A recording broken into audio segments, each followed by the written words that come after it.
இந்த வீடியோவில் என்ன பார்க்க போறோம்னா சேவன் வகைகளில் டே 45க்கான டிஸ்கஷன் வீடியோ பார்க்கலாம். ஃபர்ஸ்ட் கொஸ்டின் என்ன சொல்லியிருக்காங்கன்னு பாருங்க. ஒரு நேர்வட்ட உருளையின் அடிப்பரப்பு. இந்த மால்சம் பார்த்துருப்போம். உருளையோட அடிப்பாகம் வந்து என்ன ஷேப்ல இருக்கும்னா வட்ட வடிவில் இருக்கும். அப்போ நமக்கு வட்டத்தின் பரப்பு வந்து எவ்வளோ கொடுத்துருக்காங்கன்னா 30 சென்டிமீட்டர் ஸ்கொயர். அதாவது pi r square equal to 30 centimetre square. உயரம் ஹச் ஈக்குவல் டு 6 சென்டிமீட்டர். எனவே கன அளவு என்னன்னு கேட்குறாங்க. உருளையின் கன அளவு ஃபார்ம்ல என்ன வரும்? Pi r square H. அப்போ 30 × 6 ஆன்சரு 180ன்னு வரும். டி ஆப்ஷன் வந்து நமக்கு கரெக்டாக இருக்கும். ஓகேவா? இந்த மாடல் சம் நம்ம கொஞ்சம் இம்பார்ட்டண்ட்டு. புக்கில் வந்து என்ன இருக்கும்னா 10th ஸ்டாண்டர்ட் புக்கில் அடிப்பரப்பு வந்து 250ன்னு கொடுத்துருப்பாங்க. உயரம் வந்து 2 அப்படின்னு சொல்லி கொடுத்துருப்பாங்க. அதை பேஸ் பண்ணி இங்கே மாற்றி கொடுத்துருக்காங்க நம்பர். ஓகேவா? அடுத்து 2வது சம். ஒரு கனசெவகத்தின் அடிப்பரப்பு. கனசெவகத்தோட அடிப்பரப்பு வந்து ஃபார்முலா வந்து என்ன வரும்னா L × B. என்ன கொடுத்துருக்காங்கன்னா L × B ஈக்குவல் டு 180. அதுக்கப்புறம் கன அளவு. கனசெவகத்தின் கன அளவு ஃபார்முலா என்ன வரும்னா L × B × H equal to 900. அப்படின்னா கொஸ்டின் என்ன கேட்குறாங்கன்னா உயரம் என்னன்னு கேட்குறாங்க, ஹச் வந்து என்னன்னு கேட்குறாங்க. இந்த எல்பிக்கு பதில் என்ன போட்டுடலாம்னா 180 × H ஈக்குவல் டு 900. அப்போ ஹச் வந்து என்ன வரும்னா 900/180. இது இதுவும் கேன்சல் ஆயிரும். 18 18 5 18 90. அப்போ ஆன்சர் வந்து 5 சென்டிமீட்டர் அப்படின்னு சொல்லி வரும். ஓகேவா? அடுத்து 3வது சம் பாருங்க. 3வது என்ன கொடுத்துருக்காங்க? NGCH.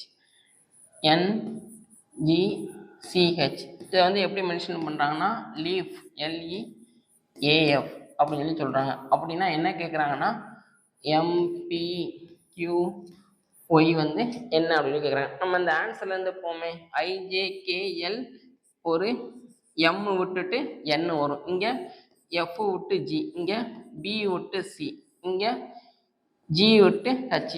இங்கேருந்து இங்கே பார்க்கும்போது ஒரு லெட்ரு ப்ளஸ் ஆகுதுங்களா? அப்போ இங்கேருந்து இங்கே பார்க்கும்போது என்ன ஆகும்னா ஒரு லெட்ரு வந்து மைனஸ் பண்ணணும். மைனஸ் பண்ணிட்டு போனால் வந்து எனக்கு இந்த ஆன்சர் கிடைக்கும். அதே லாஜிக் இங்கே அப்ளை பண்ணால் இங்கே என்ன வரும்? KLM கரெக்டா? அடுத்து NOP. அடுத்து இங்கே OPQ. ஒரு லெட்ரு கூட்டிகிட்டே போதா? இங்கே WXY. கீழே இருக்கிற ஆன்சர்லேருந்து நம்ம போய்கிட்டு இருக்கோம். அப்போ ஆன்சர் வந்து என்ன வரும்னா பி ஆப்ஷன் வந்து நமக்கு கரெக்டாக இருக்கும். ஓகேவா? அடுத்து 4th சம். A மற்றும் B இருவரும் ஒரு வேலையை 12 நாட்கள், A + B வந்து ஒரு வேலையை 12 நாளில் முடிக்கிறாங்க. அதே மாதிரி B + C வந்து அதே வேலையை 15 நாளில் முடிக்கிறாங்க. C + A வந்து அதே வேலையை 20 நாளில் முடிக்கிறாங்க. இப்போ இவங்க எல்லாரையும் சேர்த்து விட்டா எத்தனை நாளில் முடிப்பாங்க அப்படின்னு சொல்லி கேட்குறாங்க. சரிங்களா? அப்போ A + Bயோட ஒரு நாள் வேலை என்ன வரும்? 1/12. அதே மாதிரி B + Cயோட ஒரு நாள் வேலை என்ன வரும்னா 1/15. C + Aயோட ஒரு நாள் வேலை என்ன வரும்னா 1/20. என்ன நம்பர் கொடுத்துருக்காங்களோ அது ரெசிப்ரோக்கல் பார்த்தா போதும். இப்போ இது எல்லாத்தையுமே ஆட் பண்ணுங்க. ஆட் பண்ணும் போது எல்லாமே 2 தடவை வரும். கரெக்டா? அப்போ A வந்து 2 தடவை இருக்கும், B 2 தடவை இருக்கும், C 2 தடவை இருக்கும். அப்போ 2 டைம்ஸ் A + B + Cயோட ஒரு நாள் வேலை என்ன வரும்னா 1/12 + 1/15 + 1/20. எல்சிஎம் பார்த்தா என்ன வரும்னா 60ன்னு வரும். அப்போ இங்கே ஒரு 5, இங்கே ஒரு 4, இங்கே ஒரு 3, 7, 12/60 அப்படின்னு சொல்லி வரும். அப்போ கேன்சல் பண்ணிங்கன்னா என்ன வரும்னா 2 × A + B + C ஒரு நாள் வேலை என்ன வரும்னா 1/5ன்னு வரும். கரெக்டாக? ஒரு 12 12 12 60. இந்த 2 கீழே கொண்டு போயிருங்க. கொண்டு போயிட்டா A + B + Cயோட ஒரு நாள் வேலை வந்து என்ன வரும்னா 1/10. இதுக்கு ரெசிப்ரோக்கல் எடுத்தீங்கன்னா ஆன்சர் வந்து 10ன்னு வரும்.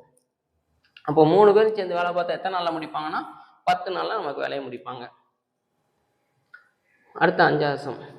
9 சிலந்திகள் 9 வலையை 9 நாட்களில் பின்னுகிறது எனில் ஒரு சிலந்தி ஒரு வலையை எத்தனை நாட்களில் பின்னும்? இது வந்து இந்த ஃபார்முலா ஆல் 1 இன்ட்டு நால் 1 பை வேலை 1 ஈக்குவல் டு ஆல் 2 இன்ட்டு நால் 2 பை வேலை 2. அப்போ ஆல் 1 வந்து 9 இன்ட்டு ஆல் வந்து என்னன்னா இங்கே சிலந்தி, வேலை வந்து என்னன்னா அந்த வலையை பின்னுறது. ஓகேவா? 9 4 பை 9 ஈக்குவல் டு ஒரு சிலந்தி எக்ஸ் 4 கண்டுபிடிக்கணும், இங்கே 1. ஓகேவா? அப்போ இதுவும் கேன்சல் ஆயிரும். ஆன்சர் வந்து டைரெக்டாக 9ன்னு வந்துடும். அப்போ 9 நாட்கள். இந்த மாடலையும் நம்ம கொஸ்டின்ஸ் வந்து கொஞ்சம் கேட்டிருக்காங்க. ஓகேவா? எல்லாமே ஒரே நம்பராக இருக்கிற மாதிரி. அடுத்து 6ஆம் சம்.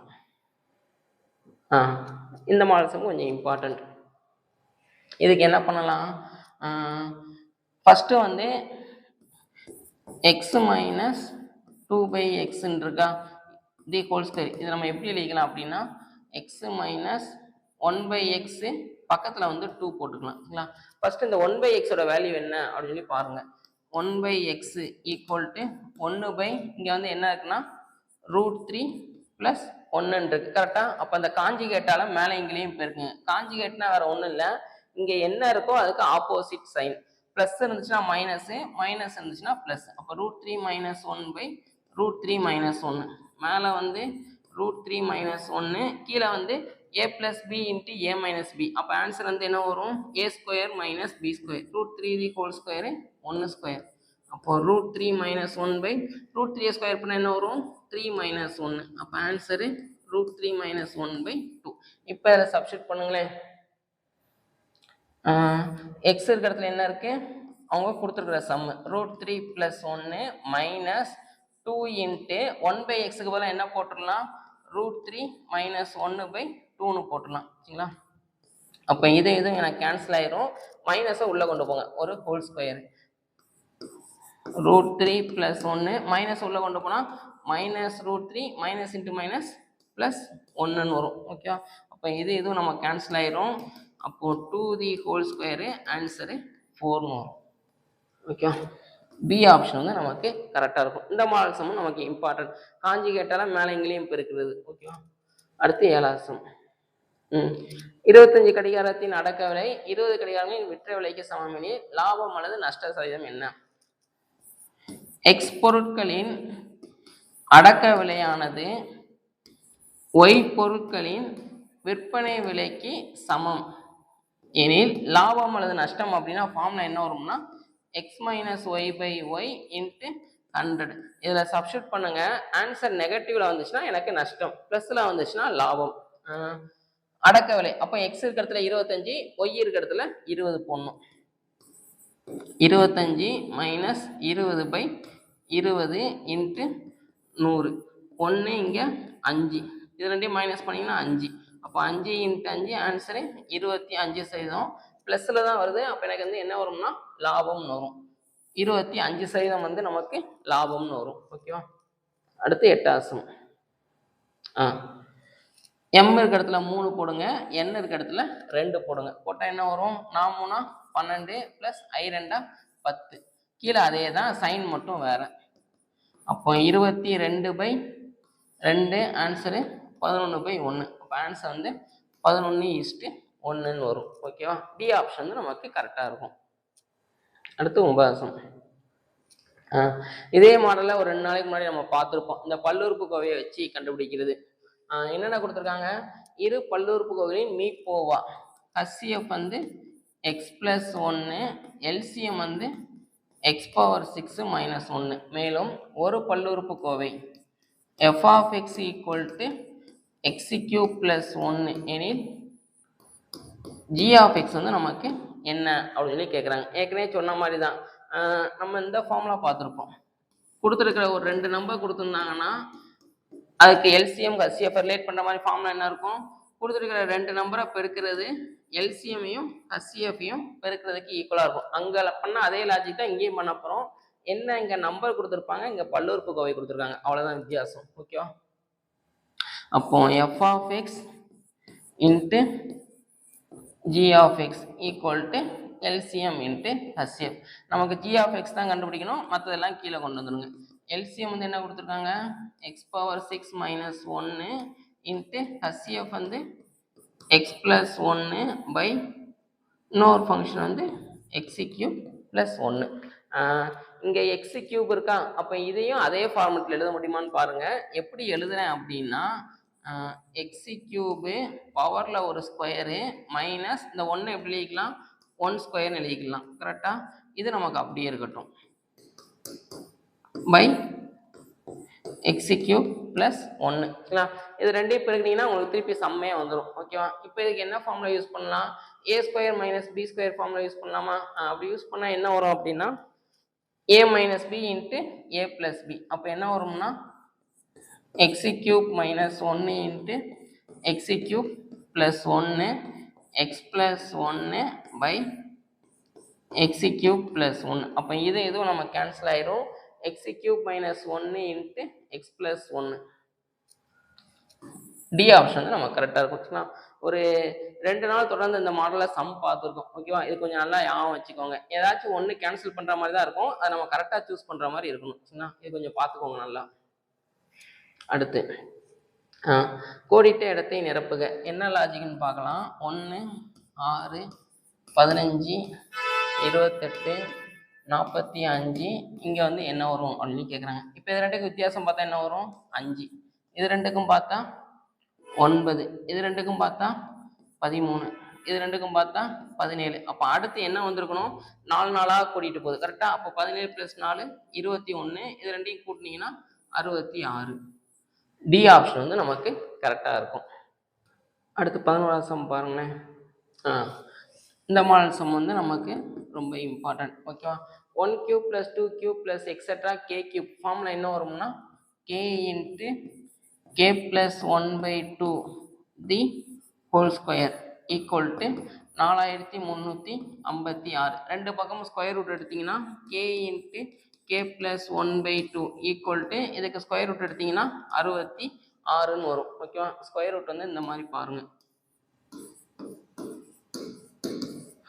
6 36, மிச்சம் ஒரு 7 756. அடுத்து இதை வந்து 2ஆல் பெருக்கணும். பெருக்குனா 12. அடுத்து இங்கே ஒரு 6, இங்கே ஒரு 6, 756 0ன்னு வரும். இதுக்கப்புறம் ஒவ்வொரு ஆப்ஷனாக சப்ஸ்டியூட் பண்ணுங்க. ஃபர்ஸ்ட் ஆப்ஷன் சப்ஸ்டியூட் பண்ணுங்களேன். 11 × 12/2. கே இருக்க இடத்துல 11 போடுறோம். அப்போ 11 + 1 என்ன வரும்னா 12ன்னு வரும். 1 இங்கே 6, 11 6 66. கரெக்டாக வந்துருச்சா? அப்போ மொதல் ஆப்ஷன் போடும் போது எனக்கு ஆன்சர் கரெக்டாக வந்துச்சு. மற்ற எது போட்டாலும் எனக்கு ஆன்சர் கரெக்டாக வராது. மற்றது செக் பண்ணி பாருங்க. சரிங்களா? அடுத்து 12ஆம் சம். ஒரு இயந்திரத்தின் மதிப்பு ஒவ்வொரு ஆண்டும் 10% குறைகிறது. குறைகிறது அப்படின்னாலே ஃபார்முலா என்ன யூஸ் பண்ணணும்னா, A equal to P into 1 - r/100 whole power n.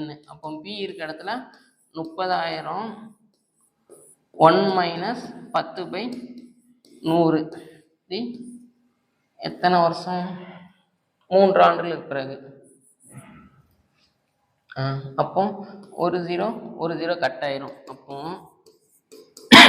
30,000 × 10 - 1 9/10 × 9/10 × 9/10. ஒரு 3 0க்கு 3 0 கேன்சல் ஆயிரும். அப்போ கடைசியாக ஒரு 0. சரிங்களா?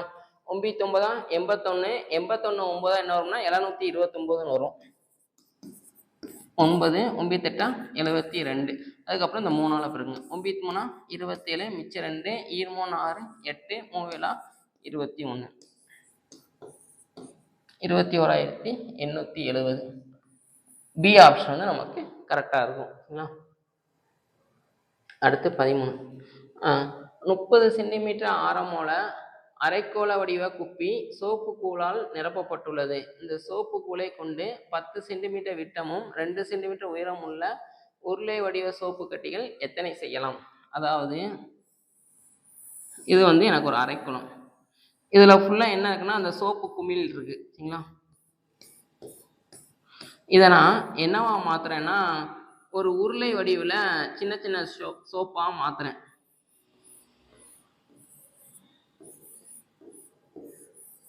இப்படி மாத்துனா இதுல இருக்கிற அந்த தண்ணிக்கு எத்தனை சோப்பு வந்து நம்ம தயாரிக்கலாம் அப்படின்ற மாதிரி கேட்குறாங்க. எத்தனை அப்படின்னு சொல்லி கேட்கறதுனால என்ன கண்டுபிடிப்போம்.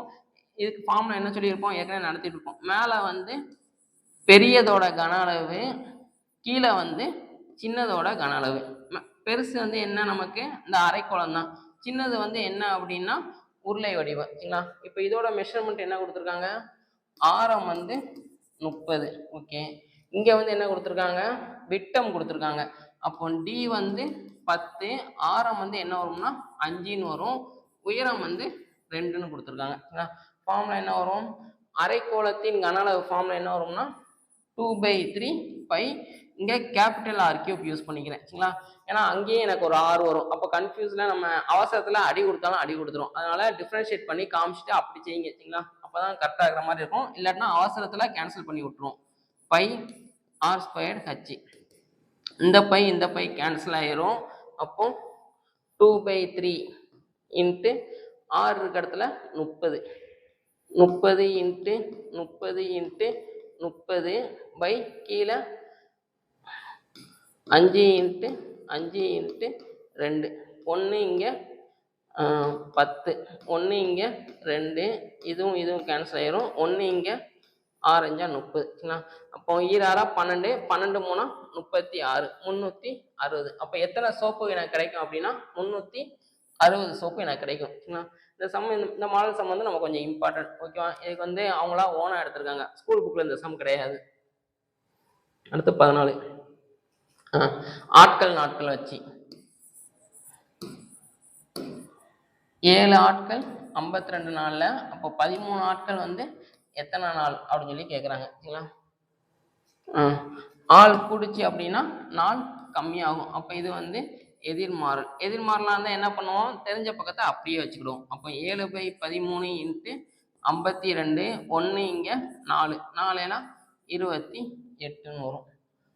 பி ஆப்ஷன் வந்து நமக்கு கரெக்டாக இருக்கும். அடுத்து 15 ஒரு முக்கோணத்தின் 3 பக்கங்கள் முறையே 25, 24, 7 எனில் பரப்பளவு என்ன? என்னென்ன மெஷர்மெண்ட் கொடுத்துருக்காங்கன்னு பாருங்களேன். 25, 24, 7 அப்படின்னு சொல்றாங்க. சரிங்களா? இதை வந்து என்ன சொல்லுவோம் அப்படின்னா பித்தாகோரியன் ட்ரிப்ளெட் அப்படின்னு சொல்லி சொல்லுவோம். அதாவது 2 இதை ஸ்கொயர் பண்ணி ஆட் பண்ணும் போது எனக்கு தேர்ட் சைடு கிடைச்சிடும். தேர்ட் சைடு வந்து ஸ்கொயர் பண்ணால் என்ன வரும்? 625. இதை ஸ்கொயர் பண்ணால் 576. இதை ஸ்கொயர் பண்ணால் 49. இதை ரெண்டையும் ஆட் பண்ணும் போது எனக்கு இது கிடைச்சிருச்சா? அப்போ இந்த முக்கோணம் வந்து என்ன முக்கோணம்னு சொல்லலாம்னா செங்கோண முக்கோணம் அப்படின்னு சொல்லி சொல்லிடலாம். சரிங்களா? பிதாகோரியத்தை சாட்டிஸ்ஃபை பண்ணிச்சுன்னா அந்த முக்கோணம் செங்கோண முக்கோணம். இருக்கிறதுல எது ஹையஸ்டா இருக்கோ அதை வந்து கர்ணத்துக்கு போட்டுருங்க. இங்க 25, பேஸை 24ன்னு எடுத்துக்கலாம், ஹைட்டை 7ன்னு எடுத்துக்கிடுவோம். சரிங்களா? அப்போ பரப்பு ஃபார்முலா என்ன வரும்? செங்கோண முக்கோணத்துக்கு ½ இன்ட்டு பேஸ் இன்ட்டு ஹச். அப்போ 1/2 இன்ட்டு 24 இன்ட்டு 7, 1 இங்கே 12, 84ன்னு வரும். சரிங்களா? ஏ ஆப்ஷன் வந்து நமக்கு கரெக்டாக இருக்கும். சிம்பிளாகவே நம்ம முடிச்சிடலாம். இந்த பிதாகோரியன் கான்செப்டை ஞாபகம் வச்சுக்கோங்க. இதை பேஸ் பண்ணி ஒரே ஒரு தடவை ஒரு 1 வேர்டு கேட்டிருக்காங்க. ஏதாச்சும் 2 சைடை ஸ்கொயர் பண்ணி ஆட் பண்ணும்போது எனக்கு தேர்ட் சைடு வந்துடணும். அப்படி வந்துச்சுன்னா அது வந்து பிதாகோரியன் ட்ரிப்ளெட். பிதாகோரியன் ட்ரிப்ளெட்டை சாட்டிஸ்ஃபை பண்ணிச்சுன்னா அது முக்கோணம் செங்கோண முக்கோணம். செங்கோண முக்கோணம்னா பரப்பு ஃபார்ம்ல ஈஸியாக நம்ம கண்டுபிடிச்சிடலாம். ஸோ இன்னைக்கு எல்லாமே கொஞ்சம் முக்கியமான கான்செப்டாக தான் எடுத்து போட்டிருக்கோம். சரிங்களா? இந்த இன்னைக்கு பார்த்த கொஸ்டின்ஸ் வந்து எல்லாமே நமக்கு கொஞ்சம் இம்பார்ட்டன்ட். ஓகேவா? இந்த இதை கொஞ்சம் நல்லா பார்த்துக்கோங்க. நாளைக்கு அடுத்த 15 கொஸ்டின்ஸ் பார்க்கலாம். தேங்க்யூ.